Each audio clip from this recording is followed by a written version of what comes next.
Hi, this is Mary Spear with one-to-one.com, and today we're talking about how to make symbols in instant messaging on Facebook.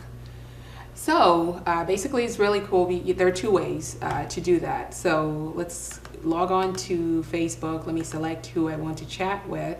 And as you can see on here, you can use this handy little choose an emoticon that Facebook offers. And when you click on that, you get all these different options of ready-made symbols that you can choose from, and it goes out to the other person.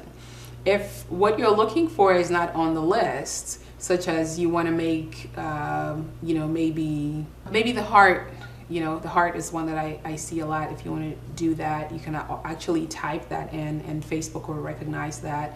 And that is the less than and the number 3. And there you have a heart. So those are the two ways. You can select from what Facebook already has here, or you can type in. You have to find a list. You can actually find a list of other cool emoticons that you can just type in manually. Thank you so much for joining us today as we talk about how to make symbols on instant messaging on Facebook. See you next time. Have a great day.